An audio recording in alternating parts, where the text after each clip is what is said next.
Good morning, dear students. Now we are going to study the next topics of our chapter, metals and non-metals. As we are studying about the physical properties of metals and non-metals, so in this section we will study about the other three properties. These are melting point, boiling point and density.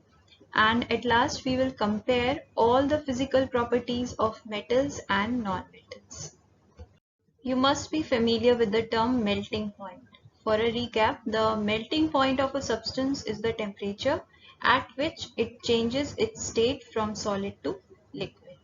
So if we talk about metals, metals have generally high melting points. However, sodium, that is represented by Na, potassium, K, and mercury, Hg, they have low melting points. And talking about non-metals, they have generally low melting points, but the exception is carbon, which is having high melting point. Boiling point. The boiling point of a liquid is the temperature at which it starts to change into steam or vapor form. So talking about metals, metals have high boiling points, whereas non-metals have low boiling points. Density. What is density? Density is the mass contained in a unit volume of a substance. So metals have high density.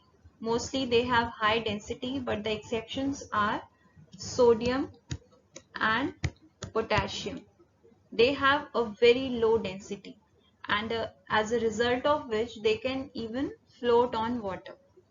Whereas non-metals, they have very low density. This is a chart which is showing generally the summary of what we have learned in the past 3 or 4 lectures. We have seen all the physical properties of metals and non-metals, and in this chart we will compare metals and non-metals on the basis of those physical properties. So regarding hardness, metals are generally hard, whereas non-metals are soft. Luster, metals are shiny, they are lustrous, whereas non-metals are dull. Their metals shine may lose, but they can regain it when they get polished. State of matter, metals generally exist in solid state at room temperature, and the exception is mercury. It exists in liquid state at room temperature. Whereas non-metals can exist in all the three states, that is solid, liquid and gases at room temperature.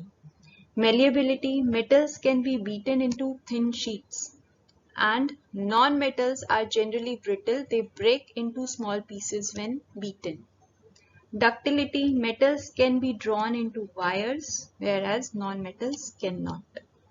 Sonorous, they produce ringing sound. Metals can produce ringing sound when struck with a hard material, but non-metals produce a dull sound when hit with a hammer. Melting and boiling points. Metals generally have high melting and boiling points, whereas non-metals have low melting and boiling points. Heat conduction. Metals are good conductors of heat, whereas non-metals are poor conductors of heat. Electricity conduction. Metals are good conductors of electricity, whereas non-metals are poor conductors of electricity, or we can say they are insulators.